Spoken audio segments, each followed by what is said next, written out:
There is a new phenomena taking hold of teenagers and preteens in many parts of the world. These kids or preteens or tweens are thronging stores of skincare and cosmetics retailers looking for anti-aging solutions. Yeah, you heard that right. Kids aged 14 or below looking for anti-aging solutions. The trend, most popularly called Sephora Kids, started in the West. Millions of American teens who are living their lives on TikTok have been massively taken in by influencer videos telling them how to incorporate anti aging products in their skincare regime. The message in the videos is here's how you can look younger. That's like one of the most ridiculous things that you can tell a kid, right? But it's getting wildly popular. It is a trend being acknowledged and milked by the biggest cosmetic companies in the world. And now it's gaining traction really fast in India. With growing personal wealth, the onslaught of social media, and more kids becoming increasingly self aware and self conscious. Now, this is concerning on multiple levels. Why are kids at the cusp of puberty suddenly worried about aging? How do anti aging chemicals like retinol impact their skin? What does this mean for kids, their parents, and the skincare market in India?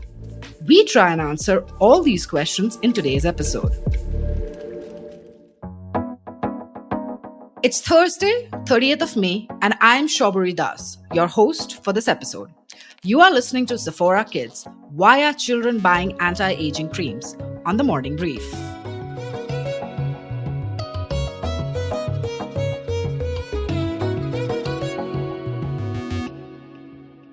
I live in Mumbai. I have a teenage daughter who is 13-year-old, and due to social media impact, now watching too much of YouTube shorts, they are sync with the trend. That's what they say. So to be in the sync with the trend, they have started taking, I've seen her started taking care of herself for self care, or you can say skin care. That inclination is developed quite a bit, and I feel like actually when they hit puberty, so these teenagers, they become more self conscious and get into grooming themselves.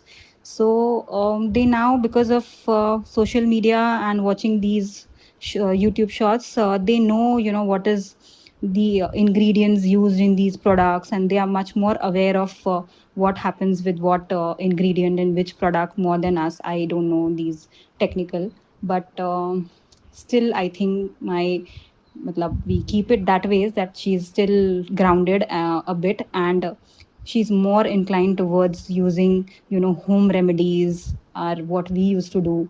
So she does quite a bit of that also, with all these things. So I only allow her to put maybe mascara if we are going out, and she carries a lip gloss with her.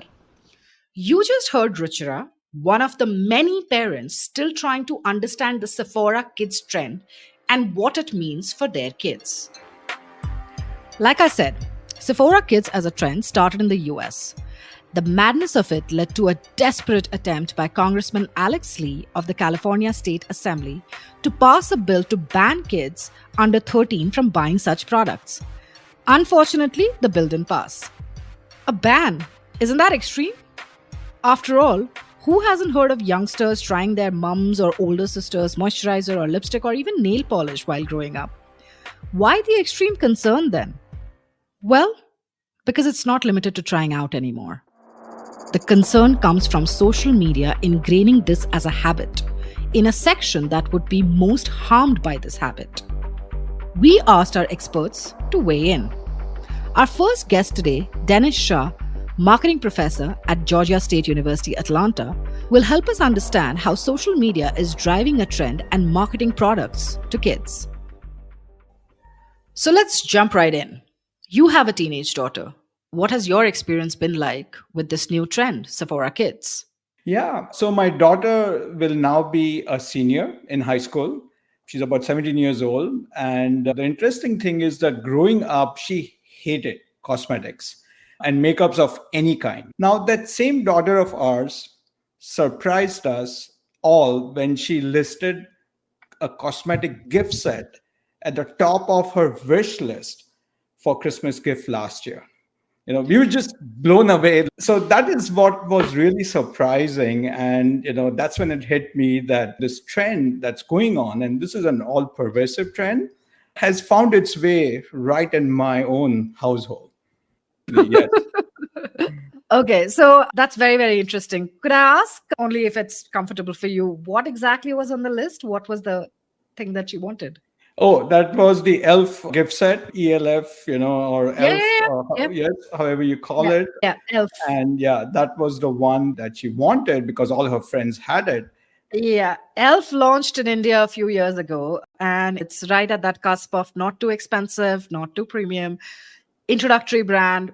And it does well even amongst teenagers in India. So clearly, all the teenagers across the globe are reacting exactly the same way to this trend.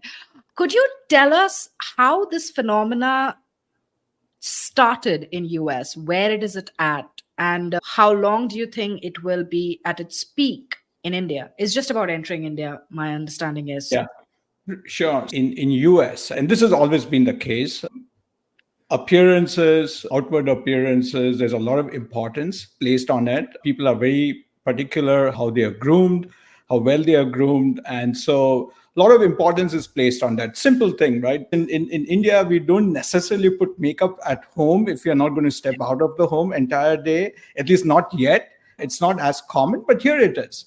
So that's the kind of society that's out there. But then what we are seeing now is very interesting. That is an increasing proportion, right, of teens and tweens are increasingly becoming consumers of beauty products. If you see, every major beauty product company in US has hired top influencers and often an army of micro influencers to promote beauty products on social media. And then if you look at the usage, right, of social media, teens and tweens are the highest consumers of social media. More than 60% of teenagers either use TikTok or Instagram on a daily basis. Minimum age to open an account is 13 years. You can easily fool the system. It's not really foolproof. And then the average age of ownership, right, when it comes to smartphones is declining year on year. So this is a confluence of increasing usage of social media by these younger consumers and a lot of messaging of beauty products going on in social media that's driving the trend. And that's what basically we are seeing in US all over the place. Understood. How do you think the brands are reaching out to these kids outside of social media? Let's start with that. Is it purely a social media phenomena, or is there some external marketing targeted towards these kids as well? There are also some fundamental factors, right, that drive this phenomena. Because first of all, these are tweens and teens that we are considering growing up. They're going through this phase of life when you have a lot of insecurities about your physical appearance. As you grow up, you start developing acne and sudden changes in your bodies. Now, couple this with the fact that the beauty products and the beauty brands, all of these promote heavily on social media. They use it to get their news sources, they use it to find products. So now when you have these teens and tweens who are, fairly insecure about the physical appearances, heavily influenced by their peers, and when they are on social media and they're looking up for information, and it could be just a very harmless query, what do I do with my acne? How can I make myself look prettier, right? Chances are that even if the company does not intend to target that 12-year-old or a 13-year-old, the algorithm will find that person, right? And we all know about the rabbit hole effect that happens on social media. The moment you start browsing information on a particular topic, the algorithm will realign itself. You will just start seeing information out of information of either promotions or influencers talking about, oh, here is the way you can make yourself look fabulous. And Yeah. speaking about India, right? Even like Bollywood plays a huge influence. Deepika Padukone and Alia Bhatt and all, they are some of the biggest influencers that are sought after by beauty brands And if Alia Bhatt can make herself look so gorgeous, so can I, right? And therein is the cycle of influence. Understood. Would you be able to tell us, like, what percentage of the sales for any of these brands, whether it's Elf or Drunk Elephant or any of the number of brands that are available now, is coming from this consumer cohort? Is there a study done? Yeah. First of all, none of these cosmetic companies give a breakup, okay, of their sales by age, okay, and for the right reason. They don't want to create too much controversy. There's already Absolutely. a lot of bad press around them targeting younger consumers. So none of them actually reveal that information, and they're not obligated to reveal that information. And so it's basically based on anecdotal evidence to a large extent, okay, in terms of what those sales figures are. But the anecdotal evidences unanimously point to the fact that they are doing extremely well with these younger consumers. And if you get into basic principles of marketing, right, you look at your target segment, these younger consumers are perfect bets because you can appeal to them both on demographic as well as psychographic front, right? Because psychographically, your products can address some of their insecurities or aspirations to look prettier. So you've got that covered. Demographically, if you can get them as your consumer, then you can have the highest lifetime value, right? Because you've got them much, much younger. Every company estimates the value of a customer based on lifetime value.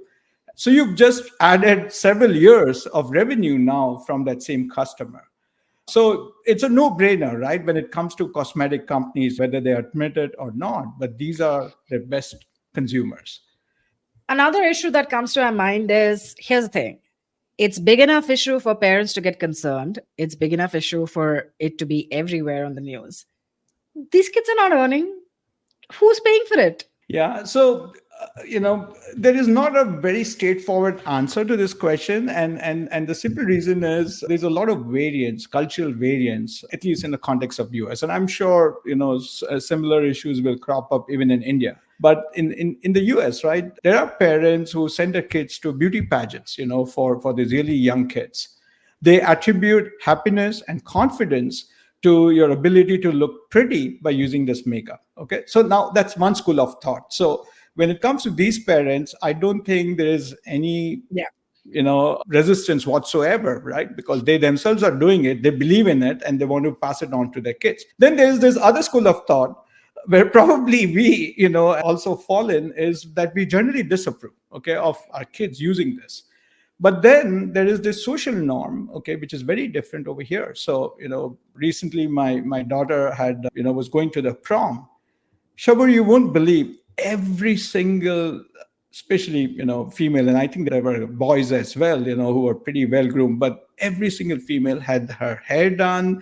There were highlights, lowlights, nails were perfectly done, layers and layers of makeup. I mean, my goodness, I was just shocked. Okay, so this is social norms, okay, coming in. If you don't put any makeup whatsoever on your kid, they're going to stand out. And these are teenagers. The question is, as parents, are you okay and open to doing that and isolate your child, or you go with the flow and keep some kind of personal control? That genuinely seems like a hard decision to make for any parent. How do you choose between wanting to make sure your kid is not using harmful chemicals on themselves and also not sticking out like a sore thumb when every other kid is looking a certain way? As if parenting wasn't a hard enough job already. Our next guest today is here to help us understand how using a lot of these chemicals from such a young age could impact your skin. We have with us Dr. Chaitra Anand, founder, CEO of Cosmoderma, a dermatological chain in India. Thank you so much for joining us today. Welcome to the morning brief.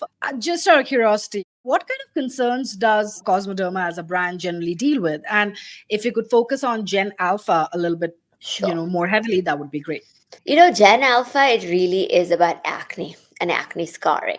That's their most common issues that Yeah. we get. We get 8 and 10-year-olds with blackheads and whiteheads, which we call as comedonal acne, so early on. And so we have to be very careful about what we do because it's really young, tender skin. And then we get the tweens and the teenagers with full-blown acne, where we actually have to medicate them. And why we're very upfront about treating acne is because if you treat it early on with the right products and the right treatment, you can prevent the scars. It's better to do that than to just keep trying different things, because you'll eventually have it waxing and waning, and then finally it'll blow up and you'll leave scars. So this is about preventing the further scarring. So treat acne and nip it in the bud early on. The second thing we see is eczema, dry skin, something called seborrheic dermatitis, which is like dandruff on the scalp, and then flakiness on the brow areas around the nose. We also see pigmentation issues. I know we're talking in Gen Alpha, but because this is India and many people don't wear sunscreen, don't understand that sunscreen is important from the age of 6 months onwards to protect our skin from pigmentation, they don't use a sunscreen, right? And we're always in the sun. I mean, that's great to be in the sun, but not unprotected. So these are the common ones we see for this generation. That this also makes me wonder, has the average age of your clientele reduced over the last few years? What has been the age group shift like, if I may say so? On average, Cosmoderma Clinic's consumer age group was always around 18 to about 55. That was our age group. But now I can say that we definitely see more teenagers than we've seen in the past. And I'll tell you when this adaptation happened. We started seeing this trend somewhere around 2019, 18, a few more teenagers kind of thing. But post COVID, it's been much more. And so we've seen that there are way more teenagers coming in. And of course, we never treat them unless we have parental consent, even for the consult. So they can't just come in on their own. Even if they do, we just tell them that please bring your parents back, because under 18, we still need parental guidance to do any of these procedures or even to do a consultation because they're minors. And then the parents come in, and I can tell you this gap, the kids, they know everything. They're talking to me about these treatments, these procedures. And the parents are like, what are you saying? What is that?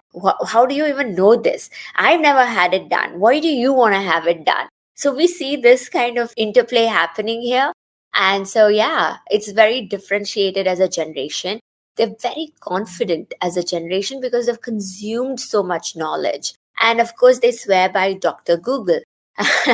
So they're able to actually talk to me or my team of doctors about all of these and then have a dialogue properly. So it's two different things that we have to deal with in the same consult, but it's very interesting. But also, they have a lot of other consumption, which is inaccurate, right? Not factoid. Moving on to the next question. What are the products that teenagers or even preteens are requesting? What are the products that they're coming up with and saying that, oh, can I use it on my skin or anything of that sort?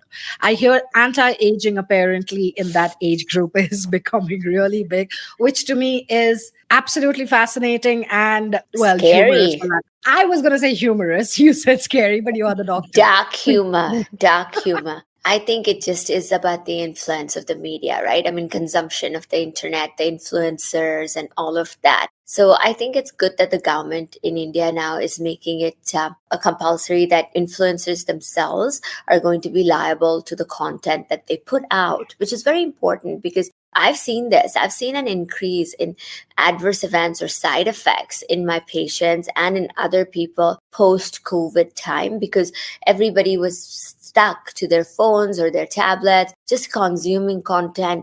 And now it's like a addiction for many people. And you see all these people giving advice, home hacks and quick tips and everything, and people trying on these things without understanding that it's not necessarily suitable for everybody and coming up with burns, boils, and pigmentation problems. Because Indian skin, one must understand that if something doesn't suit it, it pigments. And then getting that pigment out is a really tough job, even for the best of us. So the trend was retinoids. Crazy, right? Like even for my patients, I never recommend retinoids under 25 unless they have acne because Indians don't necessarily age the way the Caucasians age, right? Which is the other skin types. Even Oriental skin ages very differently from us. So I say for India, we don't even need a retinoid till we're 30. What we really need is sun protection and antioxidants. So we see kids trying to use retinoids, retinol, bakuchi oil, and all of this. And I'm like, why are you doing that? Because what it does is it accelerates the cell production. And you don't want to accelerate your cell production because you're already at the optimum. You can't optimize optimum, right? So there's no anti aging. In fact, it'll make you age adversely and make you age faster for overuse of these products at an early age when your skin itself was not ready to accept it. And this being India, there's always big push towards skin color and skin complexion. We may be acting very woke in the urban society and saying, oh no, it's not about skin tone and complexion anymore. But it is. I mean, majority of the patients in India, like youngsters, will already be on like a brightening agent or a lightening agent at 13 and 14. And what really bothers me more is a lot of times the parents are okay sometimes for the kids to be on a brightening agent rather than anything else, because they're like, it's okay, doctor, this will only make them look brighter or lighter. And I'm like, no, it's not going to. They cannot change their natural skin color. We can't suppress it. We can only clear up patches. You can't suppress their skin color. So it's retinoids and mainly it's brightening agents that's abused in India. But what happens when these kids actually use retinoids or even the brightening agents, like you mentioned, from such a young Right. age?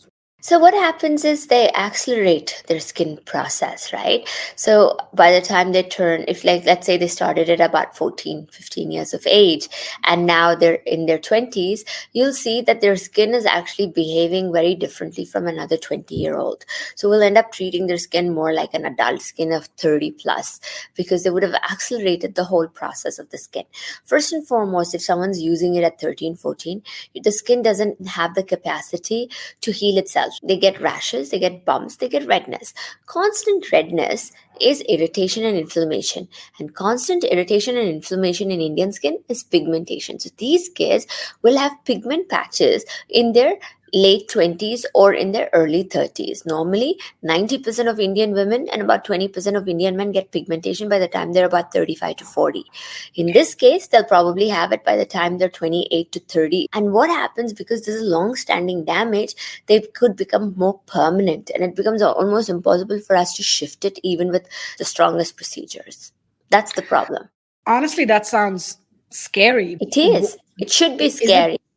Is this even reversible? See, it's reversible in the early stages, but a lot of times we see them much later. By then, it can be too late, and so it can be permanent.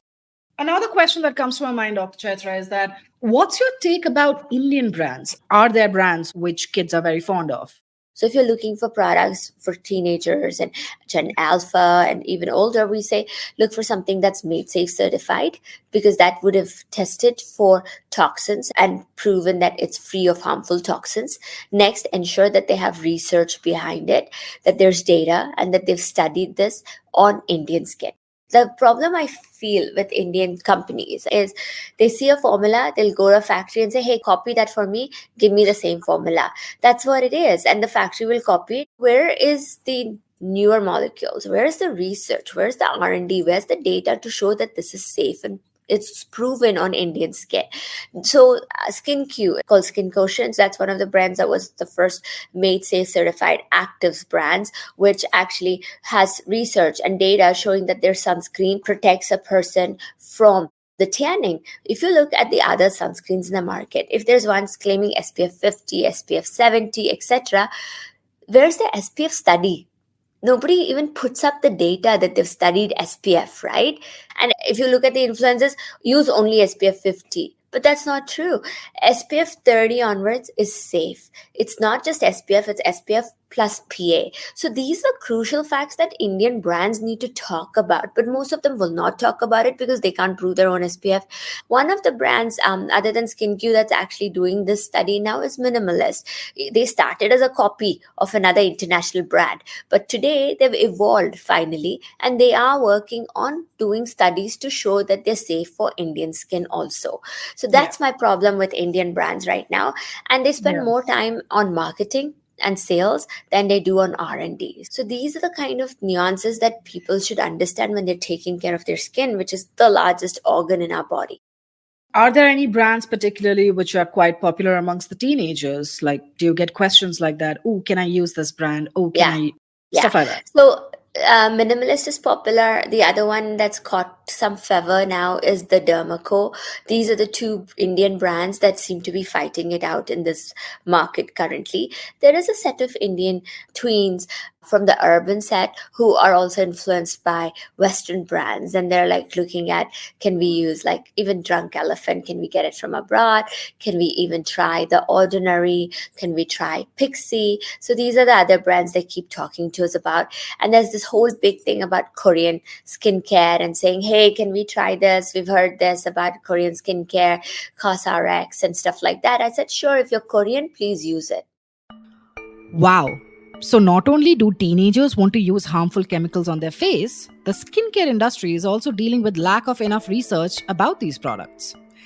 Let's ask an industry person how he sees this conundrum. Our next guest is Shankar Prasad, CEO and founder of Plum Goodness. Shankar is an industry veteran who spent 8 years in HUL in multiple roles, including Senior Product Development Manager. So let's start with the basics, right? Like, how has the consumer age changed over the last few years when it comes to skincare? What's the average age group of consumer cohorts that you guys have seen when it comes to skincare? So when we began, that was about 10 years back, we were talking to people in their mid 20s or early 20s. And we used to define it rather sharply. Post MBA, first job, living in Bangalore, working for a consulting company is how we used to very sharply define it. But what we have noticed over a period of time is that slowly the age has started to trend down. So, talking from personal example, I have my younger daughter is about 15 years old now, and I have had her classmates come back come back with questions on which active to use on skin a couple of years back when she was 13, and I was shocked at that point in time. But you speak to her now, notwithstanding the fact that this whole conversation goes on in the home, but I think in general, awareness levels on skincare is very, very high.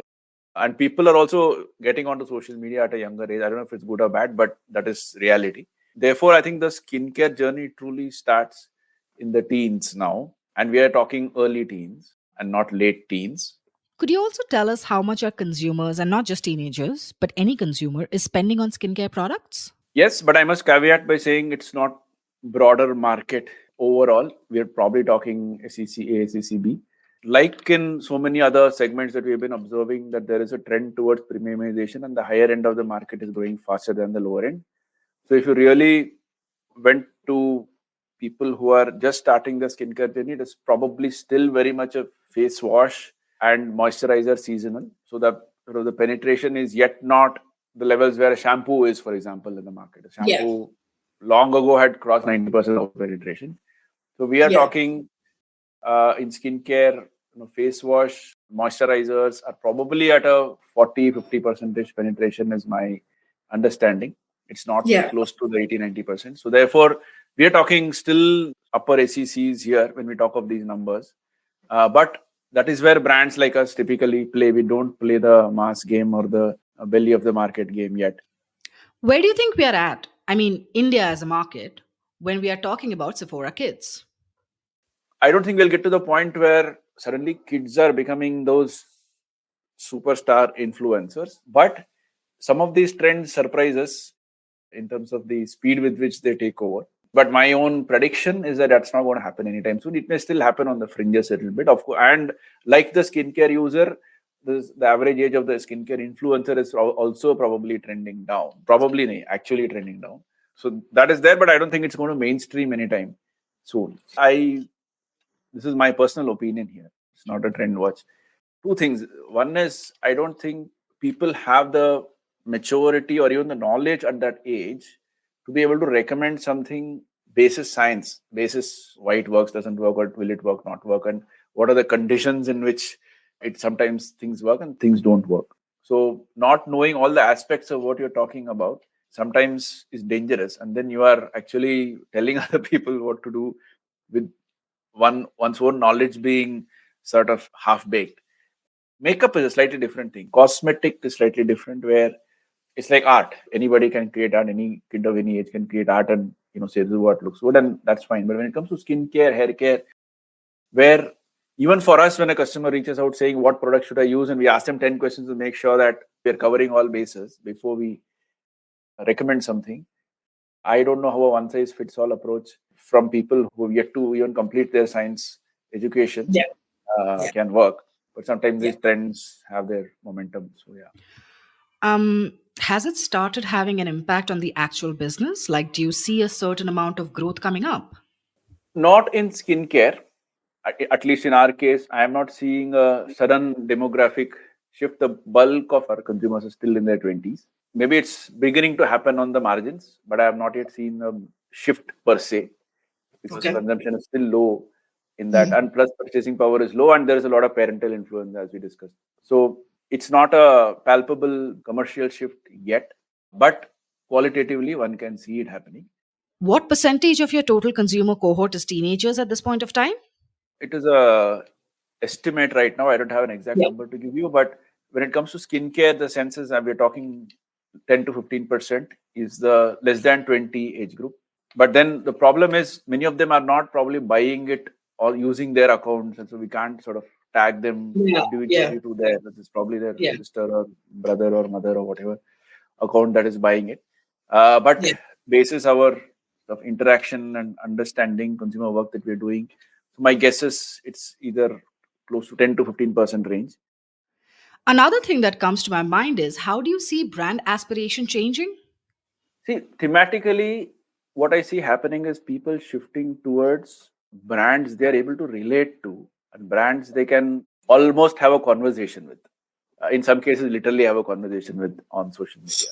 So, therefore, a brand on a pedestal that's broadcasting to an audience, that's not something people are very kicked about. For categories where their involvement in terms of thinking what to purchase is high. So when it comes to a sunscreen, when it comes to a moisturizer, when it comes to a serum, when it comes to a face wash, when it comes to even a shampoo or a conditioner today, you want to be able to know more, talk more, understand more from the brand. And therefore, today you see all the digital first brands emerging as almost brands which people enter the category through. So people are entering new categories through digitally native brands or D2C brands, as opposed to D2C brands grabbing a share of what market already exists. So we are actually in many ways initiating people into categories, which is likely to continue because this movement towards conversational commerce, social sort of proof of what one is using, listening to reviews, listening to people talking about the product and then making up one's mind. That's rather bouncy journey through the digital funnel is here to stay. It feels like even when companies are not targeting the younger consumers, they are seeking the products and or brands out based on information they have gathered online. According to Markets and Data, a market research company, the Indian skincare market was estimated to be worth $2.5 billion in 2023. The majority of the skincare market was driven by facial care products. The market overall is expected to grow at a CAGR of nearly 5% and reach $4 billion by 2031. Those are some big numbers, and frankly, make sense as well. As the millennial consumer cohort, who are the highest spenders in the country, start entering their 30s and 40s, they need good skincare. It's almost an imperative. And good skincare does not come cheap. But despite the huge potential that the Indian skincare market holds, it's only going to be a matter of time before the Indian Gen Alpha start jumping on the bandwagon as well. In fact, it seems they already have started doing it. Companies such as Drunk Elephant are literally called a tween obsession, with YouTube being filled with millennials and Gen Z beauty influencers trying to wrap their head around Gen Alpha buying these products. Drunk Elephant, a US-based company, was acquired by a Japanese skincare company and one of the global leaders, Shiseido, for $845 million in 2019. There are nearly 11.9 million TikTok videos with the tag "Get Ready With Me" as a social media trend, where a beauty influencer makes short videos of them doing their makeup, skincare, and basically them getting ready. The hashtag Kids at Sephora on TikTok has nearly 5 million views. In addition to this, as per a research by Pew Research Center, 58% of teens use TikTok and nearly 17% are on the app constantly. Most of them are testing out the testers at Sephora or putting up shelfies of their skincare collection on social media in order to keep up with this trend. As it is, parenting is hard. How is one expected to constantly monitor what their teens are consuming on social media? The answer to that question is you can't. I mean, we don't even have TikTok here in India, and yet here we are. You have been listening to The Morning Brief brought to you by The Economic Times. A big thank you to our guests, a shout out to the team that helped put the episode together, our producers Neil Guy and Vinay Joshi, sound team Rajas Naik and Amrit Reggie, and our executive producers Anirban Chaudhary and Arjit Barman. Do like and share the episode and follow us on your favorite podcast platform to make sure you don't miss an episode. Thank you for listening in.